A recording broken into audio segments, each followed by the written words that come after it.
अस्सलाम वालेकुम नाज़रीन, प्रोग्राम पाकिस्तान अफेयर्स के साथ मैं राजा आतिफ ज़ुल्फ़िकार और मेरे साथ एजाज़ सैयद आपकी खिदमत में हाज़िर। नाज़रीन, पाकिस्तान का जो सियासी मंजरनामा है उस पर रोज़ाना बल्कि आजकल तो हर घंटे के बाद सूरत-ए-हाल बदलती है और कल से जो चीज़ सबसे ज़्यादा मौज़ूए बहस बनी हुई है वो जो हुकूमत ने एक जुडिशल कमीशन बना दिया है जिसके 3 अरकान हैं, जस्टिस काज़ी फ़ाइज़ साहब, chief justice Balochistan high court और chief justice Islamabad high court. और ये कमीशन तहकीकात करेगा ऑडियो लीक्स की, या अब तक जितनी ऑडियोज़ आई हैं उन ऑडियोज़ की ये तहकीकात करेगा। उसमें बहुत ख़तरनाक किस्म की ऑडियोज़ हैं। उसमें एक ऑडियो जो है वो साबिक़ वज़ीर आला चौधरी परवेज़ इलाही और सुप्रीम कोर्ट के जज जस्टिस मुज़ाहिर अकबर नकवी की एक ऑडियो है। फिर एक ऑडियो जो है वो चौधरी परवेज़ इलाही की अपने वकील के साथ गुफ्तगू है, जिसमें वो कह रहे हैं कि जस्टिस मुज़ाहिर नकवी की अदालत में CCPO वाला केस भी लगाया जाए। और फिर मुख्तलिफ़ किस्म की ऑडियोज़ हैं। एक मौजूदा जो चीफ़ जस्टिस ऑफ पाकिस्तान है जस्टिस उमर अता बंदयाल, उनकी सास की एक ऑडियो जिसमें वो गुफ्तगू कर रही हैं जो पाकिस्तान तहरीक इंसाफ के वकील हैं ख्वाजा अहमद तारिक रहीम, उनकी अहलिया से, और वो ज़िक्र कर रही हैं कि एक जज साहब को उन्होंने क्या मैसेज किया और क्या रिप्लाई किया। ये सारी ऑडियोज़ हैं। फिर उसके अलावा जस्टिस साकिब निसार की ऑडियोज़ हैं जिसमें वो ख्वाजा अहमद तारिक रहीम से गुफ्तगू कर रहे हैं। फिर जस्टिस साकिब निसार के साहबजादे की ऑडियो है जिसमें वो एक PTI के रुकने असम्बली बनने के जो ख्वाहिशमंद हैं उनसे जो पैसों वगैरह की बात कर रहे हैं। तो बहुत सारी ऐसी ऑडियोज़ हैं जो कि बहुत ज़्यादा ख़तरनाक साबित हो सकती हैं। इत्तेफ़ाक ऐसा है कि इन ऑडियोज़ का अभी तक कोई फोरेंसिक ऑडिट नहीं हुआ और किसी ने इन ऑडियोज़ की तरदीद भी नहीं की है। तो पूछते हैं एजाज़ सईद साहब से। एजाज़ सईद साहब, ये बताइए कि ये एक तहकीकाती कमीशन बन गया है, इसकी अब जो सरबराही है वो जस्टिस काज़ी फ़ाइज़ ईसा कर रहे हैं, तो ये कमीशन इस सारी सूरत हाल में कितना मौसर साबित हो सकेगा?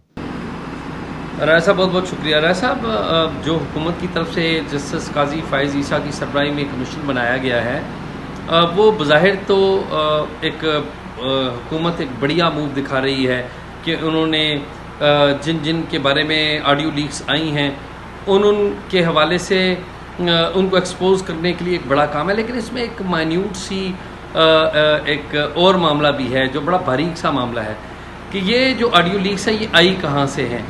क्या जस्टिस काज़ी फ़ाइज़ ईसा ये इस बात की तस्दीक कर पाएंगे कि ये ऑडियो पाकिस्तान की किसी खुफिया एजेंसी ने टेप की हैं? ये सबसे अहम है, क्योंकि अगर इन ऑडियो लीक्स की तस्दीक करनी है तो 2-3 तरीके ही हो सकते हैं। एक ये हो सकता है कि जिनकी ऑडियो लीक्स हुई हैं वो इनको तस्लीम करें कि ये हैं।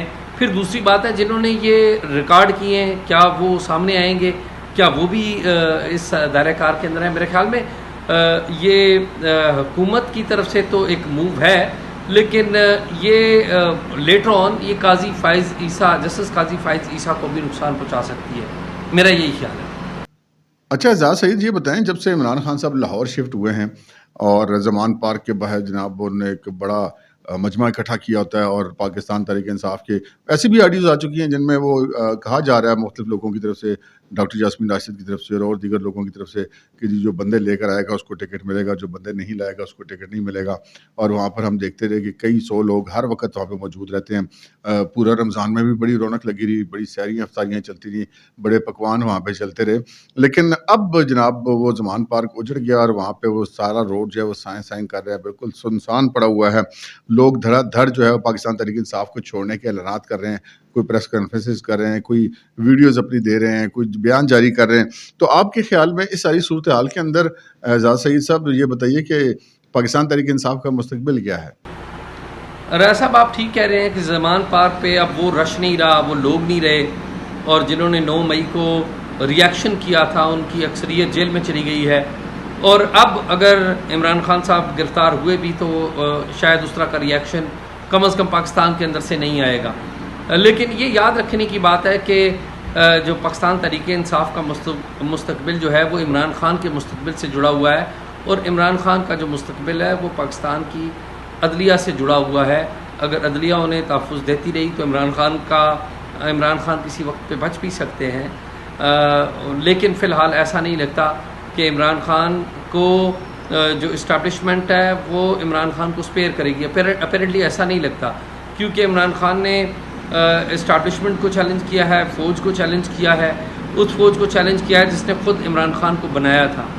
अब जिस तरीके से इन्होंने army chief general Asim Munir को आके चैलेंज किया है, तो उस हवाले से जो इंस्टीट्यूशन है वो रिस्पॉन्स कर रहा है, और वो अब इमरान खान साहब के जो पार्टी के लोग जिस तरह से निकल रहे हैं, तो ये इस बात का इजहार है कि कहीं ना कहीं से तो रिएक्शन है, लोग भी जा रहे हैं, लेकिन कहीं ना कहीं से तो रिएक्शन है। तो मेरा ख्याल में इमरान खान का मुस्तकबिल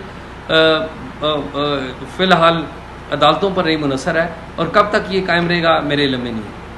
शाह साहब, एक और बड़ा दिलचस्प सवाल है, और वही सवाल ये है कि इमरान खान साहब ने बड़ा एक नारा लगाया, वो साइफर वाला जो मामला था, एब्सोल्युटली नॉट वाला, और उसके बाद फिर जनाब अमेरिका से गुलामी की आज़ादी वो दिलवाने लगे थे पाकिस्तान में कि हम कोई ग़ुलाम हैं, जो तुम कहो हम कर लें। और फिर उन्होंने ये एक बड़ी खासी तादाद जो नौजवानों की अपने पीछे लगा दी कि खान साहब जो हैं वो बड़े कोई हकीकी पसंद, हकीकत तो के तौर पर जो है वो कोई आज़ादी पसंद रहनुमा है। और उसके बाद अगरचे कि वो बाद में ख़ुद भी उन चीज़ों से मुकर गए, लेकिन अब जो है वो सारा सिलसिला उल्टा चल पड़ा है। वो अब अमरीकियों के बाकायदा तौर पे तरले पर करते हुए पाए गए हैं। अब अमरीका के में जो कांग्रेस के सुना है कुछ 60 के करीब अरकान ऐसे हैं जिनसे इन्होंने रब्ता किया मुख्तलिफ़ तरीक़ों से। ख़ुद उनकी अपनी भी एक ऑडियो लीक आ गई है, और जो उनकी पार्टी के दीगर लोग हैं, उनकी हमशीरा, वो अमरीका में जाके मिलती रहीं इन तमाम लोगों के साथ। ज़ल्म खलीलज़ाद साहब जो हैं वो और ट्वीटें कर करके चले हुए हैं। तो ये जो सारी सूरत हाल है, इसके अंदर एक अमेरिका जो है अब वो एब्सोल्युटली नॉट से तो एब्सोल्युटली यस में बदल गया, लेकिन जिस सारे मामले के लिए इसको एब्सोल्युटली यस पे बदल गया है, क्या अमेरिका उनकी को अब कोई मदद कर पाएगा, या ये जो अमेरिकी कांग्रेसमैन हैं ये इनकी कोई मदद कर पाएंगे? क्या इन्हें अमेरिका इक़्तिदार दोबारा दिलवा सकता है? देखिए, ये जो बात आपने कही कि क्या अमेरिका इमरान खान को बचा सकता है या वो उन्हें जेल से निकाल सकता है अमेरिका, क्योंकि अमेरिकी कांग्रेस के अरकान ने खतूत लिखे हैं अमेरिकी सदर को। बात यह है कि अमेरिकी जो पॉलिसी साजी है, पॉलिसी साजी अलग है और पॉलिसी की इम्प्लीमेंटेशन अलग है। वहाँ पर अपने मफादात को मलहूज़े ख़ातर रख कर पॉलिसी बनाई जाती है। जिन अरकान सेनेट ने ख़त लिखे हैं उनमें से अक्सरियत उन लोगों की है जिनके किसी न किसी हवाले से डोनर्स जो हैं वो पाकिस्तान ओरिजिन के हैं, जिनका पाकिस्तान से कोई ताल्लुक़ है या इमरान खान से किसी वाले से वो लगाव रखते हैं, मोहब्बत रखते हैं। अगर जो पॉलिसी है, पॉलिसी अमेरिका की को देखें तो पॉलिसी प्रो इमरान खान नहीं है, क्योंकि इमरान खान जब इक़्तिदार में थे एक, और जब इक़्तिदार से निकल रहे थे तो दो। तो इन्होंने एंटी अमेरिका जो सेंटिमेंट्स हैं उनको उजागर करने में, उनको फ़रोग़ देने में किरदार अदा किया। तो अमरीकी हुकाम की नज़र में भी इमरान खान जो है डिपेंडेबल नहीं है। अब कल क्या होता है मेरे इल्म में नहीं है, लेकिन मेरा नहीं ख्याल कि अमरीकी हुकाम इमरान खान के हक़ में है। ठीक है, उनके सेनेटर्स ख़त लिख रहे हैं, लेकिन वो America as a state Imran Khan के हक़ में नहीं है। अच्छा शाह जी, आपने भी कई दफ़ा हमारे इन प्रोग्राम्स में भी बात की कि जी 14 मई को इलेक्शन नहीं होंगे, लेकिन सुप्रीम कोर्ट बड़ी बरहम दिखाई देती थी, और पाकिस्तान तहरीक इंसाफ के लोगों का भी ये कहना था कि नहीं जी, जो मर्ज़ी हो जाए, इलेक्शन तो अपने टाइम पर होंगे, यानी कि जो टाइम बनता है 90 दिन का। फिर वो 90 दिन गुजर गए, फिर 14 मई की तारीख आ गई, और उसके बाद फिर ये तोक़ो की जा रही थी कि जैसे अदालत का मूड है, बड़े जारहाना मूड में जस्टिस उमर अता बंदयाल साहब और उनके साथी जजेस दिखाई देते थे। तो जब 14 मई गुजर गई और 15 तारीख को अदालत की समाअत हुई, तो अदालत ने कोई उस तरह की सख्ती का मुज़ाहरा नहीं किया, और उन्होंने कहा कि हालात को भी देखना पड़ता है। तो अब ये जो सूरत हाल है, 14 मई को तो इलेक्शन नहीं हुआ, लेकिन इस सारी सूरत हाल के अंदर आपका क्या ख्याल है कि 14 मई के बाद भी क्या इलेक्शन मुमकिन है? यानी कि जो वैसे असम्बलियों की जो मुद्दत है अक्टूबर के अंदर वो ख़त्म हो रही है, ख़त्म तो खैर अगस्त में हो जाएगी, लेकिन अक्टूबर में इलेक्शन की जो मुद्दत बनती है, तो क्या अक्टूबर में भी आपको ये इलेक्शन होते हुए दिखाई दे रहे हैं या नहीं दिखाई दे रहे हैं? ऐसा बड़ा की सवाल पूछा आपने कि 14 मई को तो इलेक्शन नहीं हुआ, क्या 8 अक्टूबर को भी इलेक्शन हो पाएंगे? फ्रैंकली स्पीकिंग मुझे नहीं नज़र आता 8 अक्टूबर को भी इलेक्शन हो पाएंगे। हाँ, अगर 8 अक्टूबर से पहले इमरान खान की प्रोसिक्यूशन हो जाती है, इमरान खान साहब का ट्रायल हो जाता है। आपको पता है 2 कम से कम केसेस ऐसे हैं इमरान खान के हवाले से जिनमें जो खान साहब हैं वो क्लियरली 2-3 हीरिंग्स के ऊपर वो नाअहल हो जाएंगे, बल्कि जेल भी जा सकते हैं। तो शाखाना की मिस डिक्लेरेशन का केस है, वो ओपन और शट केस है, उसमें 1 या 2 गवाह हैं। जो दूसरा केस है अलकादरी यूनिवर्सिटी का, उसके अक्सर लोगों ने बयानात अपने दे दिए हुए हैं। तो मेरा ये ख्याल है कि ये 2 बड़े सॉलिड केसेस हैं। फिर टेरियन वाइट वाला केस तो आप ज़रा नीचे चला गया, इसलिए कि वो हाई कोर्ट में जिस तरह की सूरत हाल पैदा हो गई है, particularly chief justice supreme court की इन्वॉल्वमेंट की वजह से, क्योंकि चीफ जस्टिस सुप्रीम कोर्ट ने high court Islamabad high court के जजेस से भी मुलाकात की। आई डोंट नो वो क्या हुआ है, लेकिन मैं ट्रायल कोर्ट की बात कर रहा हूँ। ट्रायल के कोर्ट में 2 केसेस तो बड़े ओपन एंड शॉट है। अगर उनका ट्रायल हो गया तो इलेक्शंस होंगे, और अगर उनका ट्रायल ना हुआ तो इलेक्शन मुझे नहीं लगता कि होंगे। बहुत बहुत शुक्रिया एजाज सैयद। नाज़रीन, आपने एजाज सैयद की गुफ्तगू सुनी।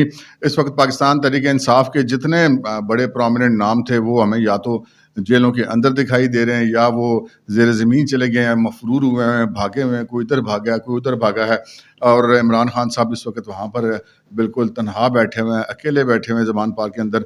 उनके ज़मान पार्क के अंदर जो उनकी फैमिली मेम्बर्स के अलावा जो है वो सिर्फ 3-4 लोग ही सिर्फ मौजूद हैं। और अब तो वहाँ पर जो उनसे कोई मिलने भी नहीं आता। जब से कुछ दिन कबल तक ये सिचुएशन थी कि उनसे मुलाकात की भी बाकायदा एक फ़ीस थी, भी 1 करोड़ रुपए से ज़्यादा होगा तो टिकट के लिए मुलाकात हो सकेगी। लेकिन इस वक्त इमरान खान साहब की पोजीशन ये है कि कोई वहाँ पर उनसे मिलने के लिए भी तैयार नहीं है। तो चलते-चलते आपको एक एक्सक्लूसिव खबर देते जाएँ। पाकिस्तान तहरीक इंसाफ के बहुत सारे लोग जो हैं वो ज़ेर ज़मीन चले गए हुए हैं। जो गिरफ़्तार हैं वो तो गिरफ़्तार हैं, जो गिरफ़्तार हैं उनकी हालत भी बहुत ख़राब है। जो बाहर हैं वो ऐलानात कर रहे हैं पार्टी छोड़ने का।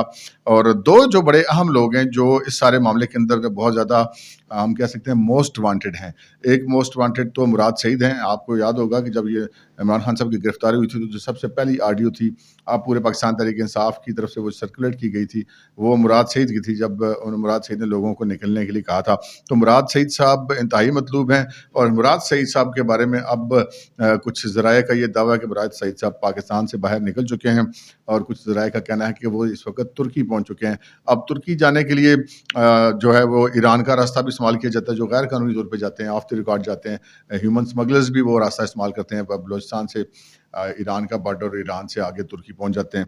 तो ये पाकिस्तान तहरीक इंसाफ के ज़राए का ये कहना है, उनके जो करीबी लोग हैं उनका ये कहना है कि वो इस रास्ते से गए हैं। और दूसरी जो एक और बहुत मोस्ट वांटेड शख्सियत हैं वो कंवल शोज़ब हैं। अभी भी आपने देखे होंगे सोशल मीडिया पे भी उनके जो व्हाट्सएप ग्रुप्स के स्क्रीनशॉट्स शेयर किए जा रहे हैं, जिसमें कंवल शोज़ब जो है वो बड़ी तकरार से जीएचक्यू पहुँचने की लिख रही हैं और जीएचक्यू की टाइमिंग दे रही हैं। और वो भी इस वक्त लापता हैं। लापता से मुराद ये है कि वो भी ज़ेर ज़मीन चली गई हैं। तो कुछ ज़राए ने अब ये भी दावा किया कि कंवल शोज़ब जो है वो लंदन पहुँच चुकी हैं, बरतानिया में। अब इन चीज़ों की अभी तस्दीक होनी बाकी है। लेकिन ये ज़राए की 2 खबरें थी, हमने आप कहा कि आपकी खिदमत में पेश कर देते हैं। आज के प्रोग्राम में इतना ही। मुझे और एजाज़ सैयद को इजाज़त दीजिए। अल्लाह हाफ़िज़।